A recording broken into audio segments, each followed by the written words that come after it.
नमस्कार दोस्तों, आज मैं आपको सोमवार व्रत की 5 कहानी सुनाने जा रही हूँ। प्रेम से बोलिए भगवान शंकर की जय हो।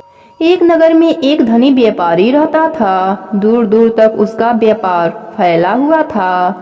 नगर में उस व्यापारी का लोग मान सम्मान करते थे। इतना सब कुछ होने पर भी वह व्यापारी बहुत दुखी रहता था, क्योंकि उस व्यापारी का कोई पुत्र नहीं था। दिन रात एक ही चिंता सताती रहती कि उसके मृत्यु के बाद इतने बड़े व्यापार और धन संपत्ति को कौन संभालेगा।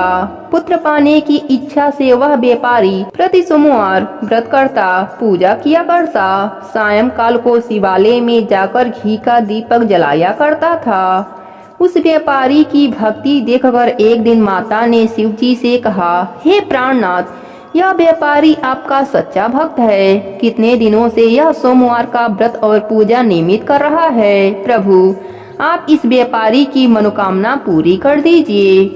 भगवान शिव ने मुस्कुराते हुए कहा, हे पार्वती, इस संसार में सबको उसके कर्म के अनुसार फल की प्राप्ति होती है। प्राणी जैसा कर्म करते हैं, उन्हें वैसा ही फल प्राप्त होता है। इसके बावजूद भी पार्वती जी नहीं मानी। उन्होंने आग्रह करते हुए कहा, नहीं प्राणनाथ, आपको इस व्यापारी की इच्छा पूरी करनी पड़ेगी। यह आपका अनन्य भक्त है। प्रति सोमवार व्रत करके आपका विधिवत पूजन करता है और पूजा अर्चना के बाद आपको भोग लगाकर एक समय भोजन करता है। आपको इसे पुत्र का वरदान देना होगा। माता का इतना आग्रह देखकर भगवान शिव ने कहा, तुम्हारे आग्रह पर मैं इस व्यापारी को पुत्र प्राप्ति का वरदान देता हूँ, लेकिन इसका पुत्र 16 वर्ष से अधिक जीवित नहीं रहेगा। उसी रात भगवान शिव ने उस व्यापारी को सपने में दर्शन देकर उसे पुत्र का वरदान दिया और उसके पुत्र के 16 वर्ष तक जीवित रहने की बात भी बताई। भगवान शिव जी के वरदान से व्यापारी को खुशी तो हुई, लेकिन पुत्र की अल्पायु की चिंता ने उस खुशी को नष्ट कर दिया। व्यापारी पहले के तरह सोमवार का व्रत करता रहा। कुछ समय पश्चात उसके घर एक सुंदर पुत्र उत्पन्न हुआ। पुत्र के जन्म से व्यापारी के घर में खुशियां भर गई। बहुत धूमधाम से पुत्र जन्म का समारोह मनाया गया। व्यापारी को पुत्र जन्म की अधिक खुशी नहीं हुई, क्योंकि उसको अपने पुत्र की अल्पायु का रहस्य पता था। यह रहस्य घर में किसी को नहीं पता था। जब पुत्र 12 वर्ष का हुआ तो शिक्षा के लिए उसे वाराणसी भेजने का निश्चय किया। बच्चे के मामा को बुलाया और कहा कि पुत्र को शिक्षा प्राप्त करने के लिए वाराणसी छोड़ आओ। लड़का अपने मामा के साथ शिक्षा प्राप्त करने के लिए चल दिया। मामा और भांजा जहाँ रात्रि विश्राम के लिए रुकते, वहीं यज्ञ करते और ब्राह्मणों को भोजन कराते थे। लंबी यात्रा के बाद मामा और भांजा एक नगर में पहुँचे। उस नगर में राजा के कन्या के विवाह के खुशी में पूरा नगर को सजाया गया था। निश्चित समय पर बारात भी आ गई, लेकिन वर के पिता अपने बेटे के एक आंख से काने होने के कारण बहुत चिंतित था। उसे इस बात का भय सता रहा था कि राजा को इस बात का पता चलने पर वह विवाह से इनकार कर देंगे। इससे उसकी बदनामी होगी। वर के पिता ने उस लड़के को देखा तो उसके मन में एक विचार आया। उसने सोचा, क्यों न इस लड़के को दुल्हा बनाकर राजकुमारी से विवाह करा दूं। विवाह के बाद इसे धन देकर विदा कर दूंगा और राजकुमारी को अपने नगर में ले जाऊंगा। वर के पिता ने इस विषय में बात की। मामा ने धन के लालच में आकर इस बात को स्वीकार कर लिया। लड़के को दूल्हे का वस्त्र पहनाकर राजकुमारी से विवाह करा दिया गया। राजा ने बहुत सा धन देकर राजकुमारी को विदा किया। लड़का जब लौट रहा था तो सच नहीं छिपा सका और उसने राजकुमारी की ओढ़नी पर लिख दिया, राजकुमारी, तुम्हारा विवाह तो मेरे साथ हुआ है। मैं तो वाराणसी में शिक्षा प्राप्त करने जा रहा हूँ। अब तुम्हें जिस नवयुवक की पत्नी बनना पड़ेगा वह कान्हा है। जब राजकुमारी ने अपने ओढ़ने की बात पढ़ी तो उसने काने लड़के के साथ जाने से इनकार कर दिया। राजा सारी बातें जानकर राजकुमारी को महल में रख लिया। उधर लड़का अपने मामा के साथ वाराणसी पहुंच गया। गुरुकुल में पढ़ना शुरू कर दिया। जब उसकी आयु 16 वर्ष पूरी हुई तो उसने यज्ञ कराया, ब्राह्मणों को भोजन कराया और अन्य वस्त्र दान में दिया। रात में अपने शयन कक्ष में जाकर सो गया। शिव जी के वरदान के अनुसार शयन अवस्था में ही उसके प्राण पखेरु उड़ गए। सूर्य उदय होने पर मामा ने भांजे को मृत्यु देखकर रोने पीटने लगा। आसपास के लोग भी एकत्र होकर दुख प्रकट करने लगे। पार्वती माता सब देख रही थीं। पार्वती माता ने भगवान शिव जी से कहा, प्राणनाथ, मुझे इसके रोने की सवर सहन नहीं हो रही है, आप इसके कष्ट को दूर कीजिए।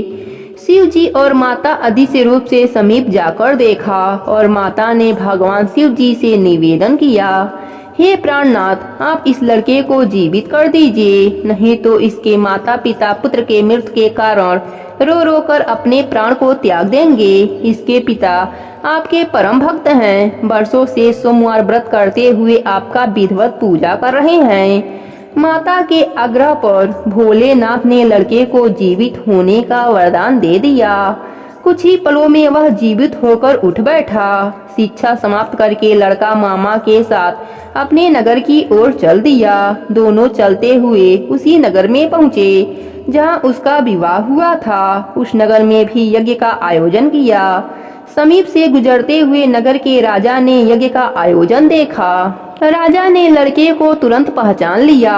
यज्ञ समाप्त होने पर राजा ने मामा भांजे को महल में ले गए और कुछ दिन अपने महल में रखकर बहुत सा धन वस्त्र देकर राजकुमारी के साथ विदा कर दिया। रास्ते में सुरक्षा के लिए राजा ने बहुत से सैनिक को भी साथ भेजा। नगर में पहुंचते ही एक सिपाही को घर भेजकर अपने आगमन की सूचना भेजी। अपने बेटे के जीवित वापस लौटने की सूचना से व्यापारी बहुत प्रसन्न हुआ। भूखे प्यासे रहकर व्यापारी और उसकी पत्नी बेटे की प्रतीक्षा कर रहे थे। उन्होंने प्रतिज्ञा कर रखी थी कि यदि उन्हें अपने बेटे के मृत्यु का समाचार मिला तो दोनों अपने प्राण त्याग देंगे। व्यापारी अपने पत्नी और मित्रों के साथ नगर के द्वार पर पहुंचा। अपने बेटे के विवाह का समाचार सुनकर पुत्र वधू राजकुमारी को देखकर उसके खुशी का ठिकाना न रहा। उसी रात भगवान शिव ने व्यापारी के सपने में आकर कहा, हे श्रेष्ठी, मैंने तेरे सोमवार के व्रत करने और व्रत की कथा सुनने से प्रसन्न होकर तेरे पुत्र की लंबी आयु प्रदान की है। व्यापारी बहुत प्रसन्न हुआ। सोमवार का व्रत करने से व्यापारी के घर में खुशियां लौट आई। शास्त्रों में लिखा है कि जो स्त्री या पुरुष सोमवार का विधिवत व्रत करते और व्रत की कथा सुनते हैं, उनकी सभी इच्छाएं पूरी हो जाती हैं। हे भोलेनाथ, जैसे आपने सेठ सेठानी को पुत्र शोक नहीं दिया, वैसे ही अपने सभी भक्तों पर अपनी कृपा बनाए रखना। प्रेम से बोलिए पार्वती माता की जय हो, भोलेनाथ की जय हो। एक समय की बात है, एक नगर में एक सेठ जी रहते थे। उनका बहुत बड़ा व्यापार था। उनके पास अपार संपत्ति थी, लेकिन उनमें एक कमी थी, वह बहुत बड़े कंजूस थे। उन्हें लगता था कि सब काम हो जाए पर उनका एक भी धन खर्च ना हो। एक बार वह शिव पुराण की कथा सुनने गए। वहाँ पर उन्होंने सुना कि जो मनुष्य सोमवार का व्रत करता है, भगवान शिव जी का पूजन करता है, उन्हें भोग लगाता है, वह इस जीवन में सुख भोगता है और मरने के बाद शिवलोक को प्राप्त हो जाता है। सेठ जी इस बात से बहुत प्रभावित हुए और एक महात्मा जी के पास गए, प्रणाम किया और उनसे निवेदन किया, हे महाराज जी, मुझे शिव जी का पूजन करना है, मेरी बहुत इच्छा है। महात्मा जी ने कहा, यह तो अच्छी बात है, आपकी इच्छा है तो आज से ही आप शुरू कर दीजिए। पर सेठ जी ने कहा, महाराज, पूजा पाठ में धन खर्च होता है और मेरे अंदर बहुत बड़ी कमी है कि मुझसे धन खर्च नहीं किया जाता। कोई उपाय बताइए, पूजा पाठ भी हो जाए और धन भी न खर्च हो। महात्मा जी मुस्कुराए और कहा, सेठ जी, मैं आपको मानसिक पूजा विधि बताता हूँ। उसमें तुम्हें धन नहीं खर्च करना पड़ेगा। बस आंखें बंद कर मन से वस्तुओं का ध्यान कर शिव जी को समर्पित कर देना। अब सेठ जी प्रसन्न हो गए कि बिना धन खर्च किए बड़ी आसानी से पूजा हो जाएगी। सेठ जी घर आकर सुबह शाम भगवान शिव जी की मानसिक पूजा करने लगे। मन से ही स्नान करते, धूप दिखाते, दिया लगाते और तरह तरह के पकवान बनाकर भगवान भोलेनाथ को भोग लगाते। एक दिन सेठ जी के मन में विचार आया कि क्यों ना आज भगवान को चावल का खीर बनाकर भोग लगाया जाए।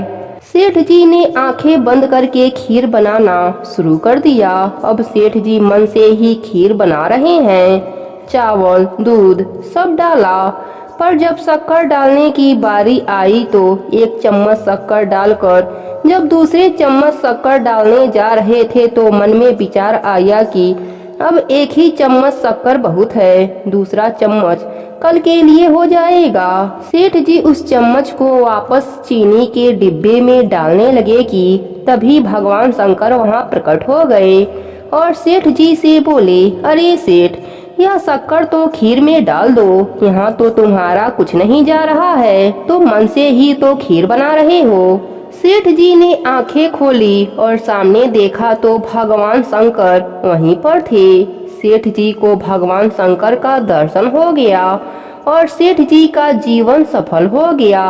भगवान भोलेनाथ ने इसलिए सेठ को दर्शन दिया क्योंकि सेठ जी भगवान भोलेनाथ को सच्चे मन से मानते थे। इस प्रकार सभी के अंदर कुछ ना कुछ कमी रहती है। सेठ के अंदर भी कमी थी। सेठ जी से धन खर्च नहीं होता था, पर भगवान पर विश्वास था, इसलिए वह भगवान का दीदार कर पाए। हमारे अंदर कितनी भी कमियां क्यों ना हो, लेकिन हमें भगवान पर भरोसा रखना चाहिए।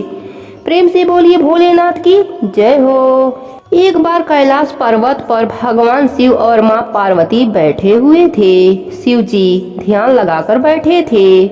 तभी पार्वती जी ने देखा कि वह मंद मंद मुस्कुरा रहे हैं। पार्वती जी के मन में प्रश्न उठा कि आज महादेव जी ध्यान मुद्रा में भी क्यों मुस्कुरा रहे हैं। उन्होंने भोले बाबा की समाधि समाप्त होने पर उनसे पूछा, स्वामी, मैंने आपको पहली बार समाधि में मुस्कुराते हुए देखा है, इसका क्या कारण है। शिव जी ने उन्हें बताया कि उनके एक भक्त और उनकी पत्नी की बातें सुनकर वह मुस्कुरा रहे थे।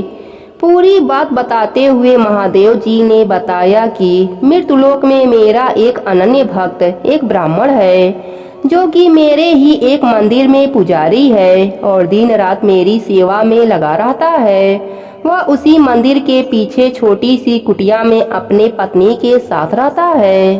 उसकी पत्नी चाहती है कि उसके पास उसका खुद का घर हो और धन दौलत हो, जिससे वह सुख से अपना जीवन बिता सके, परंतु पुजारी केवल मंदिर के चढ़ावे पर ही निर्भर है और मंदिर में आने वाली दान दक्षिणा से बड़ी मुश्किल से घर का खर्चा चल पाता है। ऐसे में घर और अन्य सुविधा कहां से आएगा। पर वह दिन रात अपने पत्नी का सपना पूरा करने का प्रयास करता है। आज उसकी पत्नी ने उससे ऐसी बात कही कि मैं सुनकर मुस्कुराए बिना नहीं रह सका। पार्वती माता ने पूछा, ऐसा क्या कहा उसकी पत्नी ने जो आपका मन मुग्ध हो गया।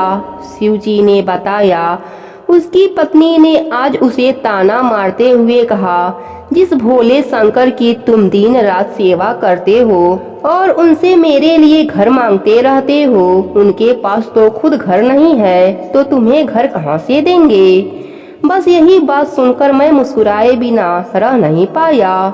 इस बात को सुनकर पार्वती जी को बहुत बुरा लगा। उन्होंने कहा, स्वामी, यह बात सुनकर मुझे बहुत बुरा लगा। लोग आपको ताना मार रहे हैं और आप मुस्कुरा रहे हैं। आप उसे घर और सुख सुविधा दे दीजिए जिससे वह आदमी आपको ताना न मारे।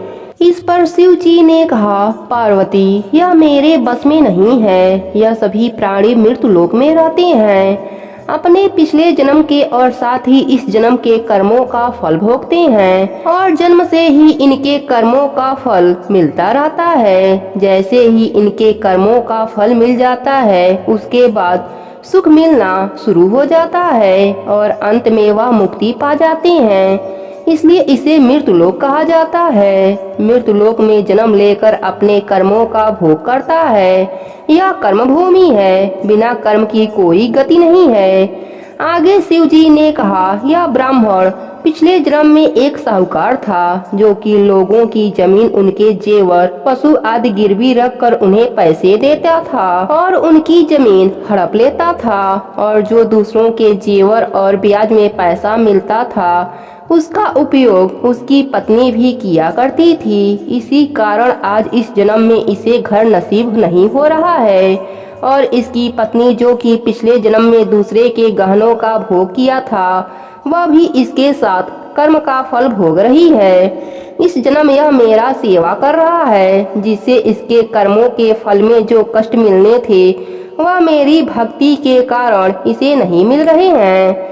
इसका जीवन शांति से कट रहा है, पर जब तक इसके कर्मों का हिसाब पूरा नहीं होता तब तक इन्हें सुख नहीं मिलेगा। यही विधि का विधान है। पार्वती जी ने कहा, यह तो ठीक है, पर उसकी पत्नी जो आपकी निंदा कर रही है उसका क्या?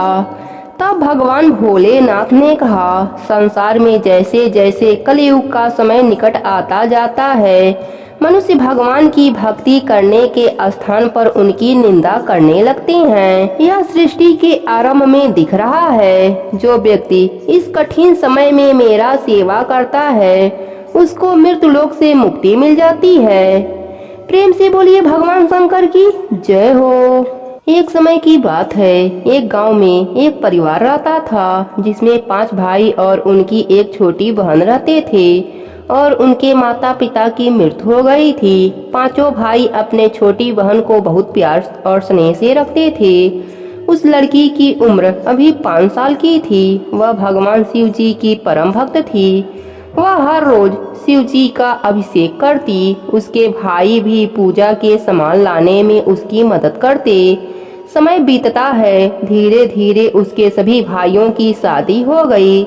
लड़की अब बड़ी हो गई थी। धीरे धीरे भाइयों के बच्चे भी हो गए। वह लड़की अब विवाह योग्य हो गई। एक दिन की बात है, सभी भाई आपस में बातें करने लगे कि अब हमारे परिवार बढ़ गए हैं और बहन का भी विवाह करना है। इतनी कमाई से कुछ नहीं होगा, तो चलो हम सब नौकरी करने शहर में चलते हैं। लड़की के सब भाई शहर चले गए। घर में उसकी भाभियां, बच्चे और वह लड़की रह जाती हैं। वह लड़की सोमवार का व्रत करती और पूजन करती थी, लेकिन लड़की की पूजा पाठ करना उनके भाभियों को पसंद नहीं था। उसकी चारों भाभियां आपस में बातें करती। यह सारे दिन पूजा पाठ में लगी रहती है, कोई काम धंधा नहीं करती। अब इसे कहते हैं पूजा पाठ छोड़कर घर का काम काज किया करे, नहीं तो उसे भोजन नहीं दिया जाएगा। फिर चारों भाभी अपने ननद के पास गईं और बोली, तुम सारे दिन पूजा पाठ में लगी रहती हो, कोई काम नहीं करती। अब पूजा पाठ छोड़ो और कुछ काम काज कर लो, नहीं तो हम तुम्हें खाना नहीं देंगे। लेकिन लड़की ने कहा, मैं भगवान शंकर की पूजा करना नहीं छोड़ूंगी। तो भाभियों ने उस दिन उसे खाना नहीं दिया। बेचारी पूरे दिन भूखी प्यासी रही और भगवान शिव जी का जप करती रही। उसकी छोटी भाभी को यह सब बहुत बुरा लगा, तो वह सभी के सो जाने के बाद रात में अपना खाना लड़की के पास ले गई और कहा, खा लो, मेरे होते हुए तुम भूखी नहीं रह सकती। लड़की खाना खाकर सो जाती है। सुबह जब लड़की उठी तो उसके चारों भाभियों ने कहा, जाओ जंगल से लकड़ी लाओ, खाना बनाना है। लेकिन ध्यान रहे, बिना कुल्हाड़ी और बिना रस्सी बांधे तुम्हें लकड़ी लाना है। अगर ऐसा नहीं करोगी तो हम तुम्हें इस घर से निकाल देंगे। भाभियों ने उसे जंगल में भेज दिया और पूजा भी नहीं करने दिया। लड़की जंगल में गई और उसने हाथ से लकड़ियां तोड़कर इकट्ठा कर लिया। फिर उसने सोचा, अब मैं क्या करूं, बिना रस्सी के इन्हें कैसे बांधूं। यह सोचते सोचते लड़की जोर जोर से रोने लगी। तभी भगवान शंकर वहां प्रकट हुए और बोले, क्या हुआ बेटी, तुम क्यों रो रही हो? तब लड़की ने सारी बात भगवान शंकर को बताई। भगवान शंकर ने कहा, बेटी तुम चिंता मत करो। शिव जी ने अपने नाग से कहा, तुम रस्सी बनकर लकड़ियों में बंध जाओ, लेकिन ध्यान रहे तुम किसी को भी दिखाई ना दो। तब नाग देवता रस्सी बनकर इस प्रकार लकड़ियों में बंध गए कि कोई उन्हें देख न सके। फिर लड़की लकड़ी लेकर अपने घर आई और लकड़ी एक तरफ रख दिया। नागराज वापस लौट गए। लड़की अपने भाभी से बोली, भाभी मैं लकड़ी ले आई हूँ। भाभीियों ने पूछा, किससे बांध कर लाई हो? तब लड़की ने कहा, किसी से नहीं, ऐसी ही गट्ठर उठा लाई हूँ। भाभी देखने गई तो उन्हें बहुत आश्चर्य हुआ। तब लड़की ने कहा, भाभी अब तो खाना मिलेगा। तब भाभीियों ने कहा, हाँ खा लो। तब लड़की ने कहा, भाभी मैं पहले नहा लेती हूँ क्योंकि जंगल में बहुत गंदगी थी। लड़की नहाने जाती है, चुपचाप लोटा में पानी भरकर शिव मंदिर जाती है और जल चढ़ाती है। हाथ जोड़कर कहती है, हे प्रभु अभी मेरे पास सिर्फ जल है। जब मेरे भाई आ जाएंगे तो मैं अच्छे तरह से पूजा करूंगी। और माथा टेक कर वह अपने घर आ जाती है। फिर खाना खाकर सो जाती है।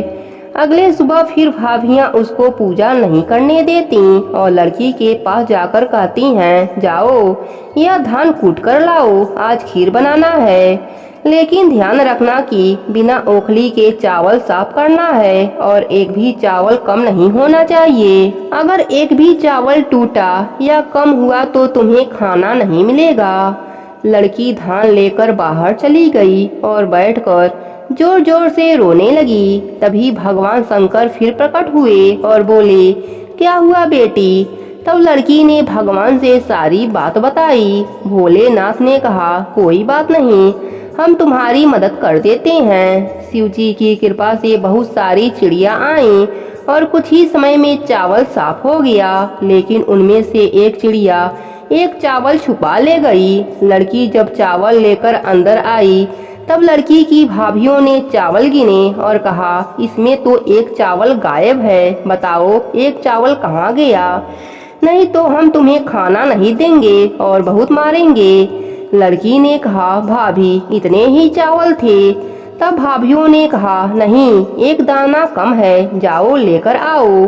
लड़की फिर बाहर जाकर रोने लगी। भगवान शंकर फिर आए और उन्होंने कहा, क्या बात है बेटी, क्या हुआ? तब लड़की ने कहा, एक चावल का दाना कम है, अगर वह नहीं मिला तो भाभियां मुझे मारेंगी।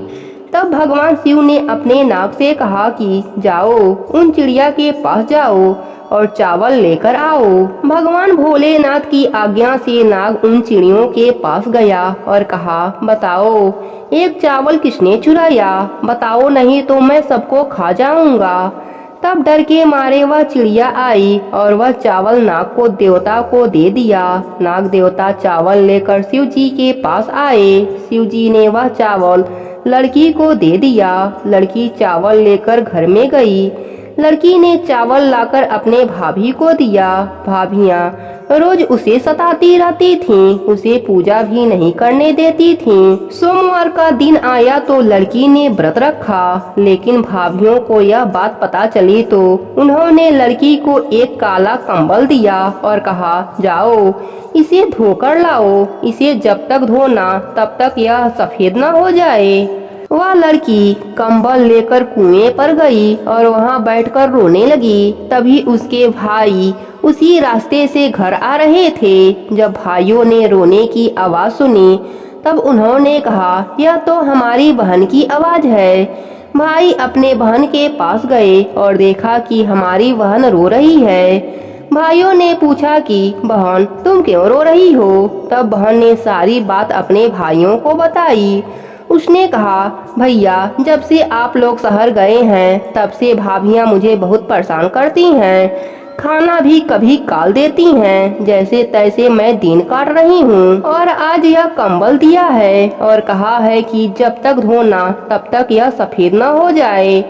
भाइयों को अपने बहन की ऐसी हालत देखकर बहुत दुख हुआ।